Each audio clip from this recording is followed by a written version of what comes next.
आमिर इन्फोटेनिया की यही तो खासियत है कि हम आपको वो तमाम चीजें बताते हैं जिसके जरिए हम हर बदलते दौर की हर बदलती जरूरत को महसूस कर सकें। बीते दिनों हमारे देश के अंदर बहुत सारे बदलाव हुए। वो पॉजिटिव सकारात्मक बदलाव आपके और हमारे भविष्य के लिए और नई जनरेशन के लिए थे। ऐसे ही एक बदलाव आया, नई शिक्षा नीति।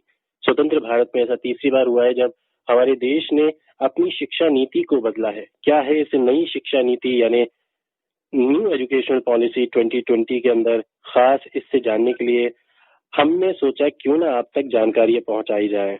तो एक ऐसे ही शिक्षाविद डॉक्टर गंगा सहाय मीणा साहब का हमने रुख किया, जो हमारे सवाई माधोपुर के सेव गांव में ही जन्मे, लेकिन उच्च शिक्षा के लिए आपने जबरदस्त काम किया है और लंबा अनुभव भी है। आप जेएनयू से उच्च शिक्षा हासिल की, उसके बाद आप लगातार एजुकेशन फील्ड के अंदर जुड़े रहे। 2 दर्जन से ज्यादा आपके रिसर्च पेपर प्रकाशित हो चुके हैं, 6 किताबें आप लिख चुके हैं। आप आलेख लिखते रहे विभिन्न पत्र पत्रिकाओं में। इसके अलावा आप दिल्ली यूनिवर्सिटी, पौंडीचेरी यूनिवर्सिटी, जवाहरलाल नेहरू विश्वविद्यालय, इसके अलावा तुर्की के अंकारा यूनिवर्सिटी में अध्यापन का अनुभव रखते हैं। फिलहाल आप जवाहरलाल नेहरू यूनिवर्सिटी के साथ एज ए एसोसिएट प्रोफेसर जुड़े हुए हैं और आज के हमारे इस कार्यक्रम में इस नई शिक्षा नीति के बारे में आपको बताने के लिए जुड़े हैं। बहुत बहुत स्वागत है डॉक्टर गंगा साहब मीणा हमारे इस कार्यक्रम आमिर इन्फोटेनिया में। बहुत शुक्रिया आपका। अगर हम आपसे जानना चाहें इस नई शिक्षा नीति 2020 के बारे में, तो बुलेट पॉइंट क्या होंगे? बहुत बड़े जो बदलाव है उनको आप इस तरह से चिन्हित कर सकते हैं कि 10+2 की जगह पर अब जो नई पद्धति आई है उसको कहा गया है 5+3+3+4, 5+3+3+4। यानी कि अब जो पहले पूरा जोर 10+2 पे होता था, 10वीं और 12वीं पे होता था, अब जोर वहां से शुरू होगा जहां से बुनियाद का निर्माण होता है, फाउंडेशन होती है एक बच्चे की।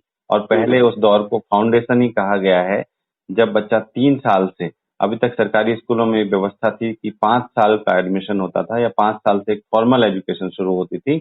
अब 3 साल से फॉर्मल एजुकेशन शुरू होगी, लेकिन शुरू के 5 साल बच्चे के फाउंडेशन के लिए, उसको अपने परिवेश से परिचित कराने के लिए, उसको साफ सफाई का ध्यान रखने के लिए, उसको पर्यावरण के बारे में बताने के लिए, उसको नैतिक शिक्षा देने के लिए, उसके खेलने कूदने के लिए, उसके शारीरिक विकास के लिए, मानसिक विकास के लिए खेल खेल के साथ में चीजें सिखाई जाएंगी, जिसमें आंगनवाड़ी का सहयोग लिया जाएगा। शुरू के 3 साल पूरी तरह से खेल कूद को समर्पित है और चीजें सीखने को समर्पित है। अगले 2 साल, 3 के बाद जो 2 साल 5 साल का पूरा ये दौर है, इसमें 2 साल में फॉर्मल एजुकेशन शुरू होगी, यानी पहली कक्षा में बच्चा आएगा और पहली और दूसरी कक्षा को इसमें शामिल किया गया है। फिर इसका अगला स्टेज है जिसमें 3 साल जो यानी कक्षा 3 से लेकर के और 5 तक के उसमें भाषा ज्ञान से परिचित कराया जाएगा, अक्षर ज्ञान, संख्या ज्ञान, इससे परिचित कराया जाएगा ताकि बच्चा पढ़ना सीखे। और इसमें खास तवज्जो इस बात पे दी गई है कि मातृभाषा या मदर टंग या स्थानीय भाषा को प्राथमिकता दी गई है, क्योंकि अभी तक हम ये जानते हैं कि अंग्रेजी भाषा को प्राथमिकता है। हमारे सरकारी स्कूलों में भी अंग्रेजी इंट्रोड्यूस हो रही है और प्राइवेट स्कूलों में तो आप देखते हैं कि पूरे अंग्रेजी माध्यम, अब वो वास्तव में कितना अंग्रेजी माध्यम है ये एक अलग सवाल है, लेकिन अंग्रेजी माध्यम का बोलबाला है, गांव-गांव में अंग्रेजी माध्यम स्कूल खुल गए हैं। तो सरकार का ये कहना है, अगर शिक्षा नीति को ठीक ढंग से लागू किया जाता है तो सरकार का ये कहना है कि अब 5वीं तक की पढ़ाई हमारे बच्चे अपनी मातृभाषाओं में या स्थानीय भाषाओं में कर सकेंगे। फिर अगले जो 3 साल है यानी 6ठी से लेकर 8वीं तक, उसमें भी बहुत बड़ा बदलाव किया गया है। अभी तक हम 10वीं के बाद में विषयों का चुनाव करते थे, अब 6ठी क्लास से ही विषयों का चुनाव कर सकेंगे।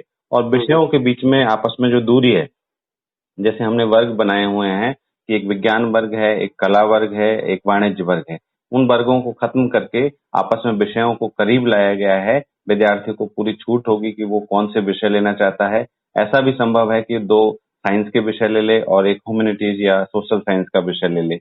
तो इससे पहले ये व्यवस्था नहीं थी। और 6ठी क्लास से व्यावसायिक शिक्षा को हमारे मूल पाठ्यक्रम में जोड़ा गया है। इसकी वजह यह है कि भारत में बहुत बड़ी श्रम शक्ति है, उस श्रम शक्ति का सदुपयोग नहीं हो पा रहा। जैसे चीन अपनी श्रम शक्ति का सदुपयोग करते हुए आज विश्व में एक बहुत बड़ी ताकत बन चुका है, तो उसी तर्ज पर भारत अपना विकास करना चाहता है। हर बच्चा कोई ना कोई हुनर सीखे और छठी क्लास से उसको इसका प्रशिक्षण दिया जाए। उसकी रुचि का जो भी हुनर है, जो कुछ वो कौशल सीखना चाहता है, उसकी सुविधा उसको स्कूल में उपलब्ध हो। और साथ-साथ में इंटर्नशिप जिससे कि वो जो चीज़ वो सैद्धांतिक तौर पर सीख रहा है, 10 दिन ऐसे होंगे उसके क्लास शेड्यूल में जिसमें उसको बस्ता नहीं ले जाना है स्कूल। वो सिर्फ हुनर सीखेगा, कोई कौशल सीखेगा, जिससे उसको भविष्य में अपना खुद का रोजगार खड़ा करना हो तो वो खड़ा कर सके। अब हम तकनीक का ज्ञान प्राप्त करेंगे ताकि हम बहुत बहुत बड़े प्रोडक्शन हब के रूप में देश को विकसित कर सकें और पूरी दुनिया को हम सामान निर्यात कर सकें। तो उस तरह से बच्चों की परवरिश, खासतौर पर देश की जो जरूरत है उनको सब हम पूरा कर ले, हमको बाहर से चीजें ना मंगानी पड़े। और जो चौथा दौर है +4, जो यानी 9वीं से लेकर 12वीं तक का, उसमें बोर्ड परीक्षाएं अभी हैं, लेकिन बोर्ड परीक्षाओं का स्वरूप बदला गया है। अब परीक्षाएं साल में 2 बार होंगी। सेमेस्टर सिस्टम जैसा कि यूनिवर्सिटी और कॉलेजेस में होता था, उस तरह से लाने की कोशिश की गई है। और दूसरा, पूरी प्राथमिक शिक्षा में से, पूरी शिक्षा में से सिलेबस और रटंत विद्या, इन दोनों के आतंक से उसको मुक्त करने की कोशिश की गई है कि अब आप पाठ्यक्रम पे उतने आश्रित नहीं है। आप पहले ये होता था कि आप पाठ्यक्रम और उससे जुड़ी हुई चीजों को रट लें तो आप अच्छे मार्क्स ला सकते हैं, अच्छा प्रदर्शन कर सकते हैं। लेकिन अब इस बात पे जोर दिया गया है कि आप पाठ्यक्रम में जो चीजें हैं उनको समझें। पाठ्यक्रम बहुत भारी भरकम ना हो और पाठ्यक्रम की चीजों को आप समझें, उनको एनालाइज करना सीखें, उनसे एक संबंध स्थापित करें आप। वो सिर्फ रटने की चीज नहीं है। इसलिए सरकार ने इस बात पे जोर दिया है कि अब कोचिंग के माध्यम से आपका भला नहीं होने वाला, आप खुद सीखना पड़ेगा, खुद चीजों को समझना पड़ेगा। इसी तरह उच्च शिक्षा के लिए भी कुछ बदलाव किए गए। कल प्रधानमंत्री ने स्मार्ट इंडिया हैकाथॉन के ग्रैंड फिनाले में वीडियो कॉन्फ्रेंसिंग के जरिए अपनी बात रखते हुए देश के सभी विद्यार्थी, सभी युवाओं से अपनी तरफ से एक खास बात कही है कि ये नई पॉलिसी एक ऐसा डॉक्यूमेंट है जो 130 करोड़ भारतीयों की उम्मीदों का मानव प्रतिबिंब है। आने वाले वक्त के लिए भारत इस सपने को साकार करने के लिए कहीं ना कहीं इस पॉलिसी के जरिए बहुत पुख्ता से अपनी उपलब्धता सुनिश्चित करवा सकता है। तो उच्च शिक्षा के अंदर किस तरह से बदलाव हुए हैं? उच्च शिक्षा में भारत का प्रतिशत तुलनात्मक रूप में कम है। जो सकल नामांकन अनुपात है वो अभी 26.3% है। तो सरकार ने लक्ष्य निर्धारित किया है कि 2035 तक उसको 50% तक लेकर के जाएं और इसके लिए उच्च शिक्षण संस्थाओं में 3 करोड़ नई सीटें सृजित करने की बात की गई है। और अब बहुत बड़ा जो बदलाव है उच्च शिक्षा में वो ग्रेजुएशन को लेकर के है, जिसको हम BA, BSc, BCom कहते हैं। विदेशों में उसको सिर्फ UG कहते हैं, अंडर ग्रेजुएट। तो अंडर ग्रेजुएट्स में पश्चिम के तर्ज पर, यूरोप और अमेरिका के तर्ज पर उसको 1 से और 4 साल तक के उसमें उसका स्वरूप बनाया गया है। अगर कोई विद्यार्थी 1 साल पढ़ता है तो उसको सर्टिफिकेट दिया जाएगा, 2 साल तक ग्रेजुएशन में पढ़ता है तो उसको डिप्लोमा दिया जाएगा, 3 साल तक पढ़ता है तो उसको डिग्री दी जाएगी और 4 साल तक पढ़ता है तो उसको रिसर्च का भी उसमें जोड़ करके डिग्री दी जाएगी, जिससे कि वो सीधे कोई शोध के कार्यक्रम में जो कि PhD अब सिर्फ रहेगा, MPhil को खत्म कर दिया गया है। PhD में एडमिशन ले सकता है। अगर वो PG करना चाहता है, स्नातकोत्तर करना चाहता है, तो अगर उसने 4 वर्ष का UG किया है तो उसको 1 वर्ष का ही स्नातकोत्तर हो जाएगा। तो इससे इसका मतलब हम पूरी तरह से पश्चिम की तरफ अब जा रहे हैं, क्योंकि हमारे विद्यार्थी अल्टीमेटली बाहर भी अप्लाई करते हैं और दुनिया से हमको मुकाबला करना है। इसलिए शिक्षा नीति को उस ढंग का बनाया गया है। अगर आप मोटे तौर पर देखें तो एक तरफ इसमें लोकल पे जोर है, स्थानीयता पे जोर है। जो भाषाओं के स्तर पे आप देख सकते हैं कि स्थानीय भाषाओं को पढ़ाया जाएगा और संस्कृत को, प्राकृत, पाली वगैरह जो हमारी शास्त्रीय भाषाएं, उन पे जोर दिया जाएगा। और समावेशी शिक्षा की भी बहुत बात की गई है, बहुमुखी और समावेशी शिक्षा, कि हर तबके का विद्यार्थी स्कूल में सहज महसूस करे, उसको लगे कि हाँ, ये शिक्षा मुझसे भी संबंधित है। उसके मूल्यांकन की पद्धतियां बदली गई है। जो अभी तक हमारा नंबरों पे जोर था, रटंत विद्या पे जोर था, अब सीखने समझने पे जोर रहेगा।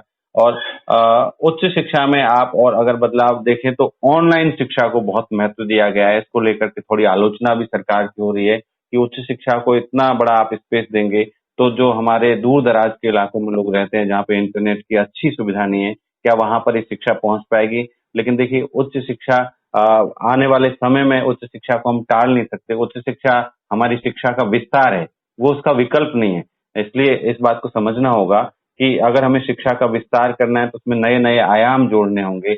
और निजीकरण को लेकर के भी बातें हैं कि जो विदेशी विश्वविद्यालय हैं, अच्छे विश्वविद्यालय हैं, उनको भारत में आमंत्रित किया जाएगा। इस तरह की बात पिछले करीब 10 साल से हो रही है, अभी तक ये लागू नहीं हो पाया। जो पूरी शिक्षा नीति के बारे में एक बात जरूर मैं कहना चाहूंगा, ये नीति है, ये कानून नहीं है।